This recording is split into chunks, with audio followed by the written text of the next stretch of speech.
Shalom. Salam sejahtera di dalam kasih Tuhan kita Yesus Kristus. Puji Tuhan kita boleh kembali bersekutu bersama-sama, memuji, besarkan, memuliakan nama Tuhan. Ibu Agnes punya teman pelayanan dulu sebelum menikah di kota Bandung. Banyak temannya.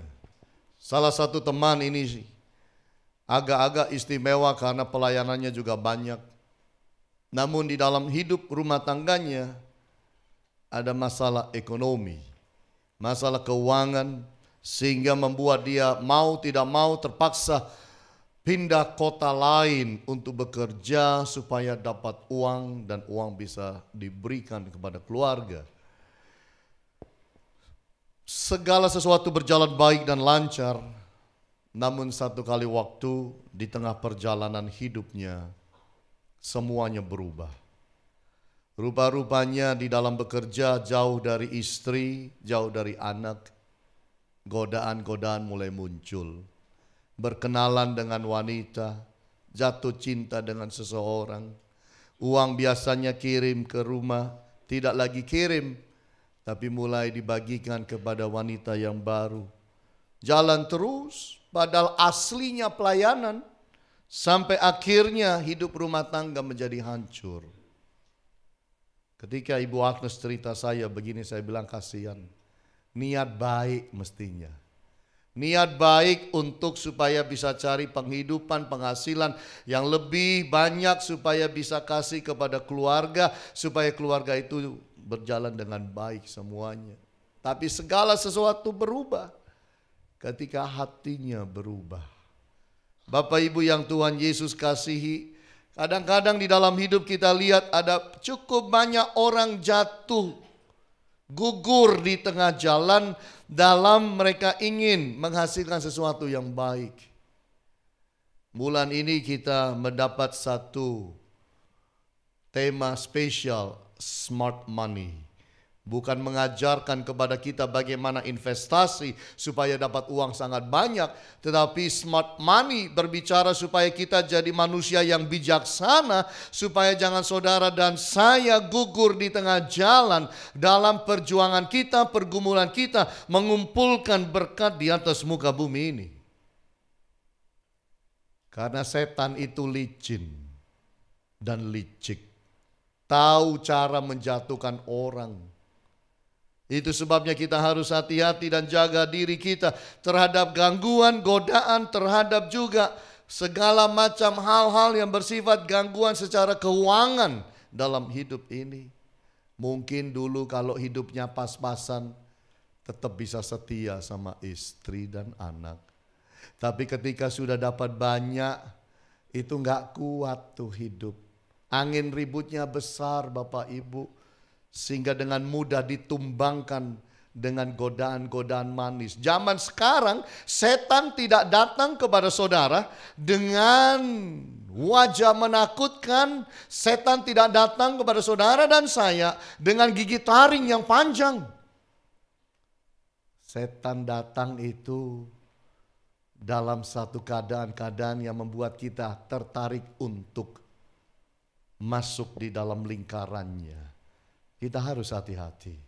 Uang itu memang bisa menyelesaikan masalah. Tapi ingat baik-baik, uang juga bisa bikin masalah. Amin Bapak Ibu. Berapa banyak orang yang gak punya uang juga setengah mati. Tapi ada juga orang-orang yang kemudian hidup dan berhasil juga setengah mati. Kalau tidak pandai-pandai kita menguasai uang, kita yang dikuasai oleh uang. Hari ini saya ingin bicara mengenai the poison of money. Racunnya uang. Uang itu netral, tapi kalau kita tidak hati-hati, uang itu bisa semprotkan racun yang mengganggu hidup saudara dan saya. Itu sebabnya kita sungguh-sungguh harus hidup bijaksana mengenai uang. Uang bisa menyusahkan saudara, uang bisa menyenangkan saudara. Hati-hati kemana uang bawa kita. Iblis bisa pakai uang mengganggu hidup manusia. Seperti Ayub dihancurkan sampai ke bawah. Luar biasa sampai menderita. apakah dia akan menyangkal Tuhan? Atau orang itu diberikan uang begitu banyak, dipercaya begitu banyak, terus di tengah sukses hancur. Saya baru dengar hamba Tuhan top Amerika gugur baru-baru ini. Bukunya kalau saya baca itu gak pernah mau saya lepas. Bukunya enak sekali kalau nulis. Pernah baca buku yang kayak gitu? Kalau kita baca itu gak kepingin ditaruh bukunya. Enak sekali. Ilmunya banyak. Pinter orangnya. Sukses pelayanannya. Jatuh. Hati-hati memang. Semua kita harus hati-hati. Saudara hati-hati, saya juga harus hati-hati. Nah, kita mau lihat bersama-sama di dalam firman 1 Timotius 6 ayatnya yang ke-9 dan 10. Lalu nanti kita baca lagi di Pengkhotbah 5 ayat 9 dan 10. Sekarang 1 Timotius 6 dulu. Ayat 9 10. Tetapi mereka yang ingin kaya terjatuh ke dalam pencobaan, ke dalam jerat, dan ke dalam berbagai-bagai nafsu yang hampa dan yang mencelakakan, yang menenggelamkan manusia ke dalam keruntuhan dan kebinasaan. Karena akar segala kejahatan ialah apa? Cinta uang. Sebab oleh memburu uanglah beberapa orang telah menyimpang dari iman dan menyiksa dirinya dengan berbagai-bagai duka. Lalu sekarang lihat di dalam Pengkhotbah pasal 5 ayat 9 dan 10. Enak hafalnya, gampang alamatnya. Sama-sama ayatnya 9 dan 10. Satunya di 1 Timotius 6, satunya di Pengkhotbah pasal yang ke-5. Tapi ayatnya sama, 9 dan 10 dikatakan begini. Siapa mencintai uang tidak akan apa? Puas dengan uang. Dan siapa mencintai kekayaan tidak akan puas dengan penghasilannya. Ini pun sia-sia. Dengan bertambahnya harta, bertambah pula orang-orang yang menghabiskannya. Dan apakah keuntungan pemiliknya selain daripada melihatnya? Bapak Ibu yang Tuhan Yesus kasihi, the poison of money. Uang itu memang netral. Kalau bicara mengenai positifnya uang, semua kita bisa. Tapi hari ini biarlah firman mengajarkan negatifnya uang. Kalau kita tidak hati-hati, kalau kita itu tidak cerdik, kalau kita tidak sungguh-sungguh jaga hidup kita, negatifnya uang bisa terjadi pada kita. Karena semua ini di belakangnya itu ada yang disebut cinta akan uang. Ini jadi masalah. Nah, racun apa yang pertama yang bisa menyerang kehidupan saudara dan saya? Yaitu yang saya sebut poison your heart. Racun yang bisa menyerang hati saudara. Hati saudara dan saya kalau diserang oleh racun uang, masalah mulai timbul. Percaya saya. Kalau hati manusia mulai dikuasai uang, hatinya mulai dicintanya, mulai kuasai uang.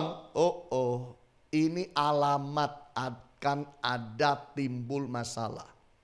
Masalahnya apa? Manusia menjadi buta moral. Buta moral. Tidak lagi bisa bedakan moral yang baik. Manusia kalau sudah dikuasai oleh racun uang dalam hati, dia tidak peduli suci atau cemar. Yang penting oleh duit. Gak mau tahu saya, jalan saya suci untuk dapat uang, atau jalan saya cemar untuk dapat uang. They don't care.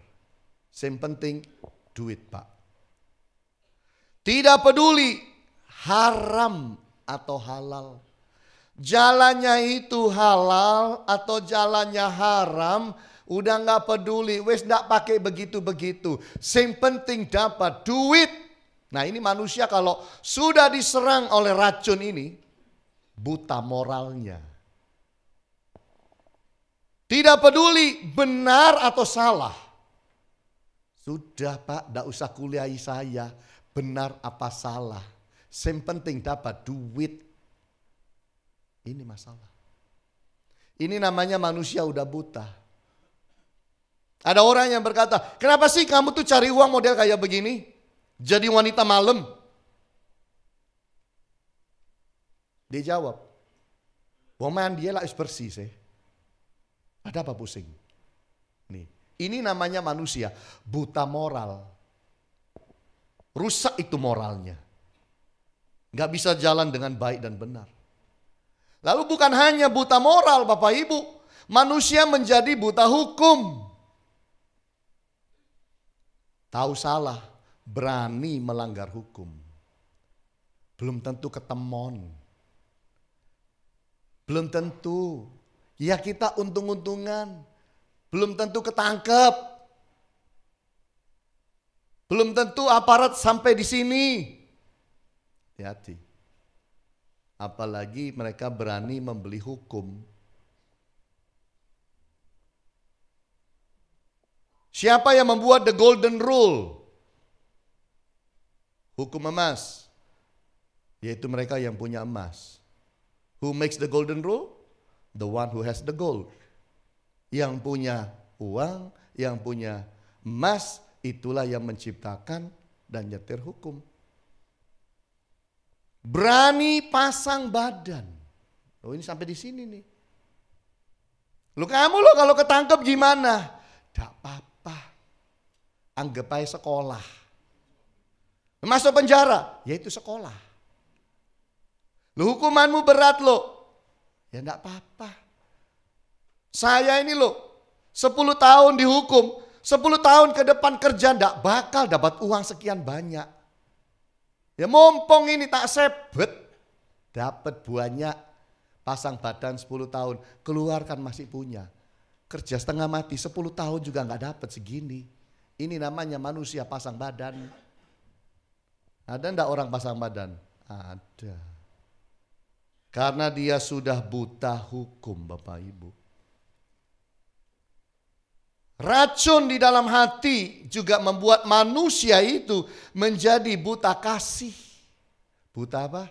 Kasih. Tidak akan peduli lagi ini teman atau orang asing. Bisa tak sebet, tak sebet. Bisa tak jak, tak jak. Enggak peduli teman. Enggak peduli ini teman rohani. Enggak peduli ini teman pelayanan. Pokoknya kamu lengah amblas. Ini kenapa? Udah buta kasih. Tidak peduli keluarga. Kita baca di koran, media sosial, adanya orang-orang yang ribut di dalam keluarga, dalam family-nya, saudara. Semua usut punya usut, uang. Racun uang sudah masuk itu, grogoti hati, udah gak bisa lihat. Gak bisa lihat lagi. Ini orang tua, ini papa, ini mama, masukkan pengadilan.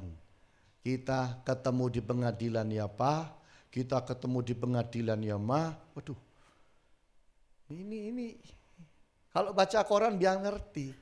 Racun itu sudah sedalam mana Bapak Ibu. Menguasai manusia. Tidak lagi peduli saudara.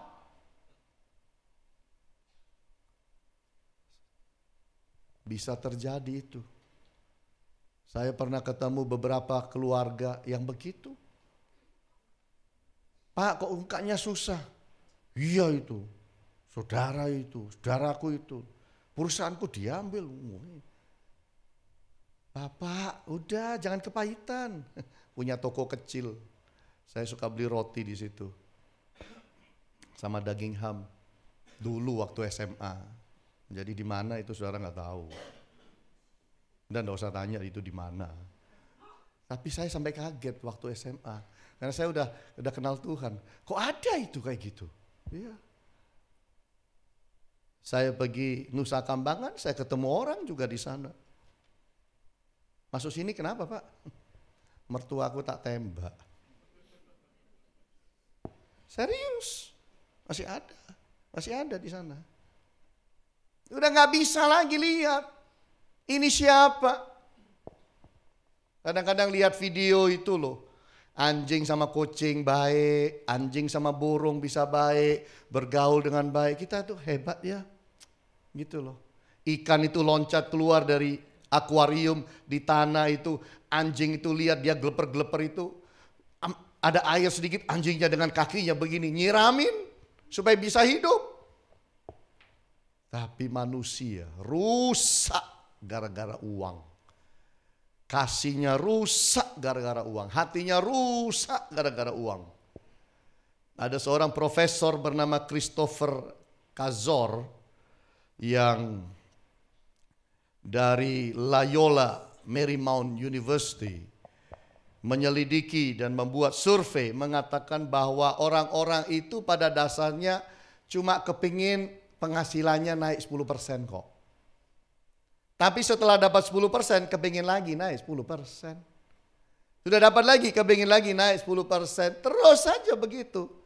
Dan dikatakan bahwa baru berhenti keinginan itu waktu mati. Artinya manusia itu memang tidak ada habisnya kepinginnya terhadap uang. Bapak Ibu kita harus hati-hati. Karena kalau racun ini sudah mengganggu hati saudara dan saya, kita ini buta. Siapa yang ada di sebelah kita, di depan kita, di belakang kita buta. Karena yang kita lihat hanya kesilauan daripada harta dan daripada uang. Jaga hati saudara. Firman ajarkan ini. Tetapi mereka yang ingin kaya terjerat ke dalam pencobaan, ke dalam jerat, ke dalam berbagai-bagai nafsu yang hampa, yang mencelakakan, yang menenggelamkan manusia ke dalam keruntuhan dan kebinasaan. Kita harus kendalikan hati kita dengan sungguh-sungguh. Yang kedua, racun yang menyerang hidup kita. Poison your life. Betul-betul racun ini meracuni hidup. Kalau racun ini masuk dalam diri kita, kita akan menjadi orang-orang yang berani meresikokan masa depan. Berani meresikokan masa depan. Kenapa? Kalau racun ini masuk Bapak Ibu, manusia jadi apa? Menjadi pikiran pendek. Pikirannya nggak bisa panjang-panjang. Yang penting duit, yang penting sekarang. Masa depan urusan belakang. Itu terjadi pada orang-orang yang berani mengedarkan narkoba. Pikir aja. Kenapa berani seperti itu? Mereka nggak peduli masa depan, sekarang. Mereka tergiur dengan nikmat sesaat. Ini yang harus hati-hati. Ada banyak orang kalau sudah kena serang begitu, udah buta dengan masa depan, gak mikir masa depan, gak bisa lihat masa depan. Ditukar semua dengan sesuatu yang nikmat sesaat. Termasuk kalau saudara lihat bagaimana anak-anak Yakub atau Yakub itu terhadap kakaknya. Kita lihat bagaimana dalam kehidupannya yang namanya sesuatu di masa depan, hak kesulungan yang sangat berguna masa depan, ditukar sama sepiring kacang merah. Yo mau itu? Coba. Hebat ya. Ini manusia-manusia ada yang gak mikir ke depan. Sudah usah pusing masa depan, sekarang ini loh. Mumpung duit depan mata. Tapi gak tahu bahwa duit ini mengandung racun yang akan menghancurkan hidupnya. Untung rugi gak ditimbang lagi. Gak bisa. Ini kalau racun ini sudah masuk dalam diri kita ya begitu. Berani meresikokan diri. Kenapa? Karena terdesak kebutuhan. Gak bisa. Kepepet kok aku. Nah ini. kepepet itu seringkali membuat manusia bereaksinya bisa salah. Ada lagi karena ingin mentas cepat Bapak Ibu. Kepingin cepat jadi orang, kepingin cepat jadi kaya. Jalan pintas diambil semua. Padahal itu meresikokan dirinya. Ada lagi karena ingin mendouble kekayaannya secara cepat. Jadi masalah lagi. Kita harus hati-hati bahwa di dalam kehidupan kita itu setan itu cari lobang. Gimana sih nyerang orang ini? Dengan kemiskinan dia mau serang. Dengan kekayaan pun dia akan coba masuk dan cari jalan, cari pintu untuk kerjain kita. Berani meresikokan semua yang dimilikinya. Kadang-kadang mengejar yang belum tentu. Tapi resikonya sudah pasti. Risikonya pasti, yang dikejar belum tentu dapat. Lah inilah keliru Bapak Ibu. Sudah menaruh diri di dalam satu resiko yang besar, tapi hasil belum tentu. Ego dan overconfidence super besar kadang-kadang. Nggak bisa dinasehati. Nggak bisa lihat itu di depan itu kayak apa. Udah, jalanin. Mengejar kekayaan dengan segala cara. Boleh saudara kejar kaya. Tapi kalau bilang mengejar kekayaan dengan segala cara, menurut saya kok ya keliru. Ada anak muda yang datang kepada saya dan, Pak, saya ini hancur Pak. Mbak Hani lihat saya, fisik saya nggak hancur Pak. Di dalam hancur Pak. Lu apa? Oh, utangku banyak Pak. Berapa sih? Kamu umur 30 mau utang berapa kamu tuh? 15 M. Heh? Oh, umur 30 utang 15 M dari mana? Aku judi Pak. Oh, naik judi mas 100 M ya habis. Ya, 100 M juga habis. Tapi ya ini, HP enggak berani hidup, telepon di rumah dicabut. Saya dan Ibu Agnes ke sana. Nganterin beras, beliin makanan. Padahal kalau waktu itu dapat uang, ya namanya orang menang kalah. Waktu menang itu, seluruh keluarganya dibawa jalan-jalan naiknya first class. Bukan bisnis, first class. Mobilnya S600, tapi begitu hancur semuanya. Sepeda motoran, Bapak Ibu. Apa enggak sulit hidup kayak begitu? Kenapa harus jalani begitu? Ini cerita lama. Nggak usah dicari, enggak ada di sini orangnya. Ini cerita lama. Hati-hati Bapak Ibu. Karena ada orang-orang tertentu yang biarin hidupnya diracuni model apapun mereka tenang aja. Mau jalanin, keliru. Enggak sebanding dengan apa yang harus kita jalani dalam hidup ini. Perusahaan Johnson & Johnson, saudara tahu perusahaan ini, bikin produk-produk baby dan lain sebagainya. Ini orang-orang kaya di dalam semua. Hartanya itu abad yang lalu aja ratusan juta dolar. Nah, salah satu daripada mereka yaitu adalah Robert Johnson yang junior. Meninggal pada tahun 1968.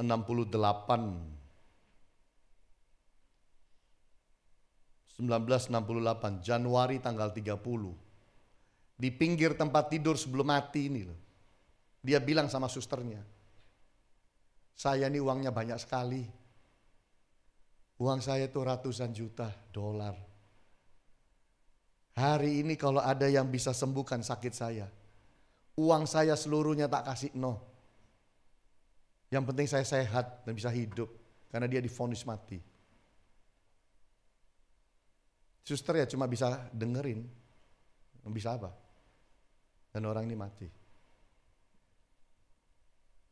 Mati meninggalkan begitu banyak. Tapi tidak bisa menikmati hidup dengan baik. Jangan hancurkan hidup saudara dan masa depan saudara. Belajarlah ngerti kalau ada sesuatu yang salah di depan sana itu bakal nanti itu. Susah banget. Jangan dijalani jalan ini. Orang benar itu kalau lihat lobang di depan itu enggak dijalani. Lari dia. Tapi dikatakan firman orang bodoh lihat lobang masuk. Keledai lihat lobang 2 kali masuk. Orang bodoh lihat lobang, tiap ada lobang masuk. Nah kita tuh harus jadi orang pandai. Orang yang bijak. Kalau sudah dilihat dan diukur, wah di sananya licin, bahaya, bisa jatuh. Jangan dijalani. Setuju Bapak Ibu? Amin Bapak Ibu. Tuhan berkata apa? Apa gunanya seseorang dapat seluruh harta di dunia, tapi jiwanya binasa? Buat apa? Firman berkata, kumpulkanlah harta di sorga. Bukan berarti di bawah nggak boleh, tetapi jangan sampai hanya hidup jadi orang lihat yang bawah, nggak pernah lihat yang di atas. Sedangkan hidup kita di bawah, paling mentok 100. Ada sih 100 lebih dikit, jarang. Belum tentu itu saudara sama saya. Jadi jangan GR. Tapi lihatan di koran. 50 berangkat, 60-an berangkat, 70 berangkat, 90-an berangkat itu sudah bagus. Tapi jangan bilang 30 tidak ada yang berangkat. Baca koran kemarin, 31 berangkat. Umur manusia tidak tahu.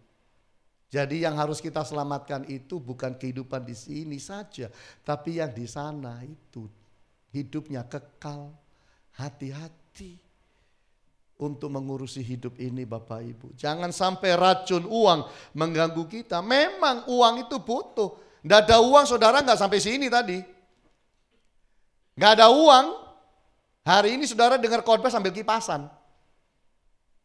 Kalau nggak ada lampu lilin. Tidak ada mikrofon saya bengak-bengok. Kan begitu. Ini semua ini uang. Tapi ya itu, kita itu ibaratnya kapal. Uang itu ibaratnya air laut. Kapal itu kalau mau berlayar perlu air. Betul? Tapi yang jadi masalah seringkali kapalnya membiarkan air masuk. Bukan cuma masuk, air masuk sampai menenggelamkan kapal. Nah ini yang keliru. Memang kita butuh uang. Tapi jangan sampai kita ditenggelamkan oleh uang. Ini firman. Mereka yang ingin kaya terjatuh dalam pencobaan, ke dalam jerat, ke dalam berbagai hawa nafsu yang hampa, yang mencelakakan, yang menenggelamkan manusia. Hati-hati. Tidak ada 1 rupiah kita bisa bawa naik ke sorga. Emas kita 1 kilo bawa naik, tidak bisa. 1 gramnya tidak bisa. Apalagi 1 kilo. Racun ketiga adalah meracuni iman kita. Poison your heart, poison your faith. Meracuni iman, meracuni kerohanian kita. Wah ini bahaya. Itu ayatnya cocok, ayat 10. Karena akar segala kejahatan ialah cinta uang, sebab oleh memburu uanglah beberapa orang telah menyimpang dari iman dan menyiksa dirinya dengan berbagai-bagai duka. Menyimpang dari iman.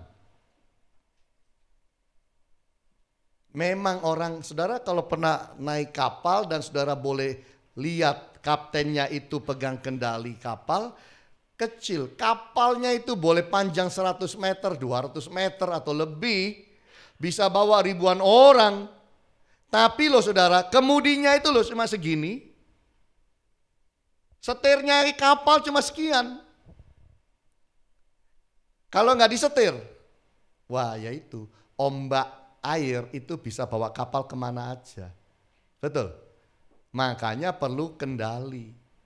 Kalau kaptennya itu mau ke toilet, enggak dilepas begitu. Jalan dewe wong sepi ae kok. Enggak. Ini harus ada yang megang. Kalau enggak ada yang megang repot. kembali lagi, lah kok sudah melencengnya jauh, sudah menyimpangnya jauh. Jadi dia mau ke toilet pun harus ada yang jaga. Kendalikan ini. Sama, hidup saudara itu dan saya harus mengendalikan diri. Kalau nggak dikendalikan ini, masalah itu ada aja yang bawa kita tuh menyimpang. Ini masalah. Agama, orang kalau sudah keracunan imannya, agama itu hanya akan jadi kendaraan untuk kaya. Ups.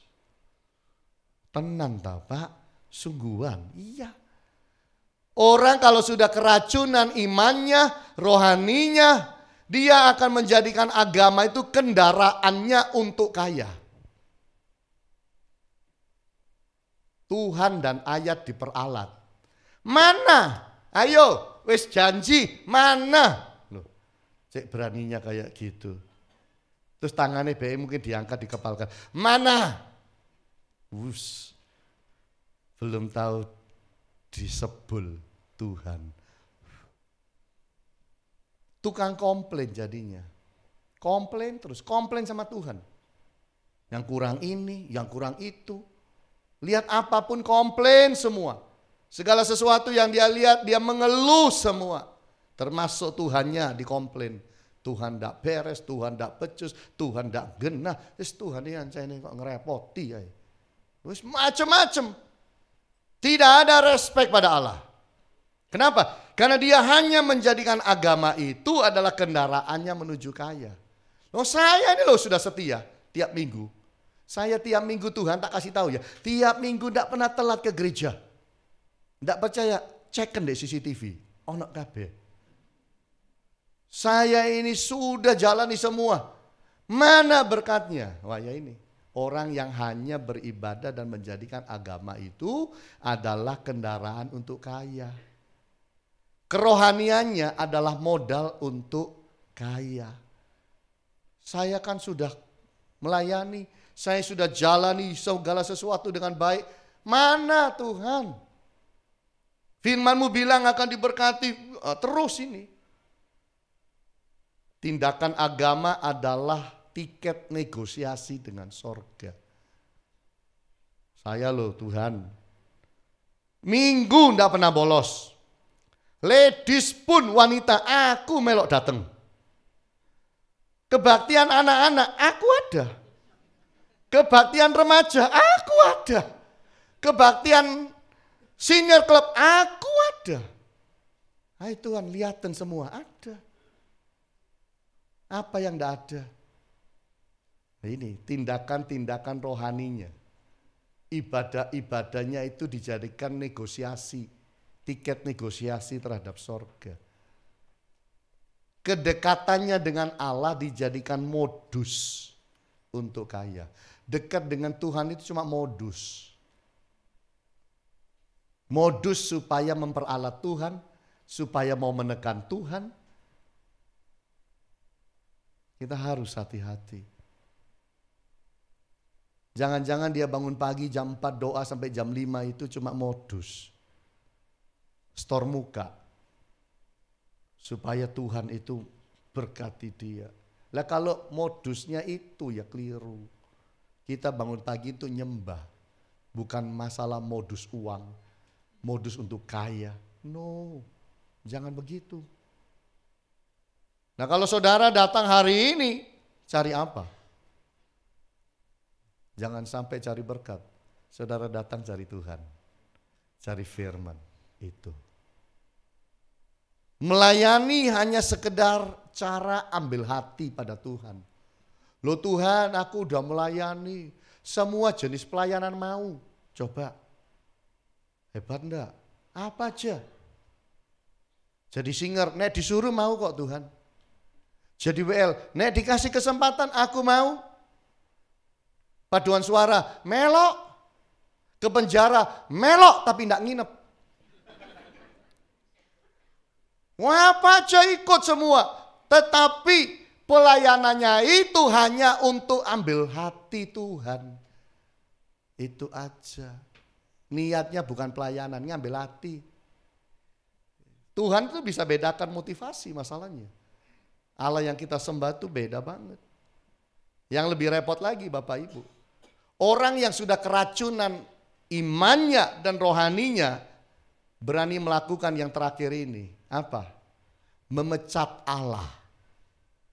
Allah dipecat. Tuhan, aku udah jalani semua. Aku udah baca Alkitab. Aku udah ikut pelayanan. Aku udah setia. Tapi kok hidup kayak begini terus? Tak pecat kau. Ndak Kristen-Kristenan ndak apa-apa. Ndak Tuhan-Tuhanan ndak apa-apa. Ndak HFC ndak apa-apa. Pindah agama semudah pindah rumah. Tuhan kau ndak kasih lihatan. Tak pindah agama, tak pecat. Orang yang pindah agama itu orang yang memecat Tuhan. Engkau ndak becus, tak pindah agama. Jadi orang pindah agama itu orang yang memecat Tuhan. Berani marah sama Tuhan. Doanya dari lipat tangan sampai begini. Awas Tuhan, saking anakku manusia. Terus lu mau jadi apa? Nggak akan bisa jadi apa-apa. Tetap aja manusia. Karena nggak bisa lawan Tuhan cuma satu. Nggak bisa suruh Tuhan pergi, dia yang pergi. Makanya tak pecat kamu jadi Tuhanku. Tak pecat kamu jadi Allahku. Aku ganti agama. Hati-hati. Hati-hati. Jangan sampai terjadi. Orang kayak gini nih berani buang imannya masalahnya. Kenapa? Buta. Yang penting sugih. Ini masalahnya. Yang penting aku kaya. Ada urusan.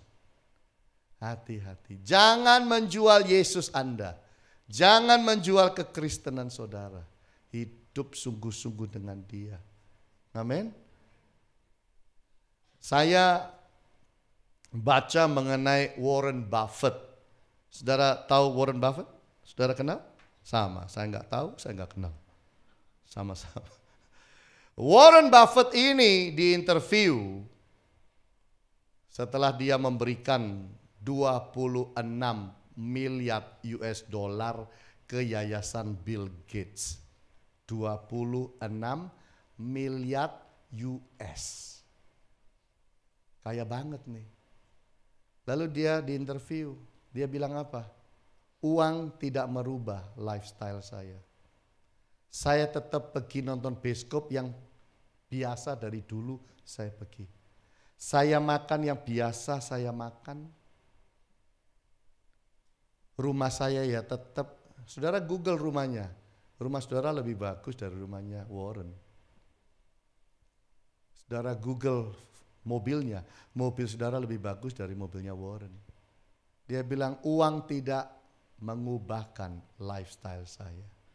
Saya ya tetap ya begini. Kemana-mana ya setir sendiri. Hebat. Ini artinya manusia, saya nggak peduli agamanya apa. Tapi satu, orang ini adalah orang yang menguasai uang, bukan dikuasai uang. Ini masalahnya. Kadang-kadang kita tidak hati-hati sehingga uang menguasai kita. Cinta akan uang menguasai kita. Akhirnya apa? Rusak hidup. Marilah kita hati-hati jaga rohani saudara. Jangan tukar yang namanya rohani dengan uang, dengan harta, dengan materi. Yesus juga digoda dulu. Sembahlah aku satu kali, aku berikan semuanya ini kepada engkau. Nggak mau Yesus. Iblisnya diusir, suruh pergi. Ini yang benar. Begitu Bapak Ibu. Jadi hati-hati dengan racun uang, the poison of money, karena racun ini bisa meracuni hati kita. Dan itu membuat kita buta, blank segala sesuatu. Racun ini meracuni hidup kita. Hidup kita menjadi hancur. Racun ini bisa menghancurkan iman rohani kita.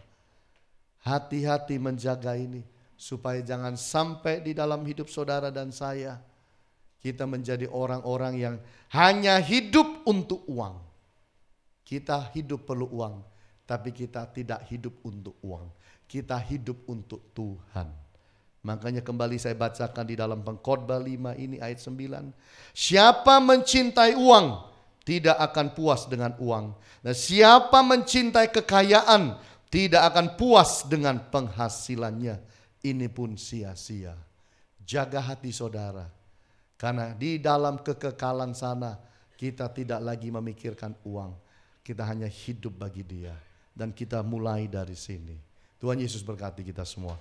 Amin.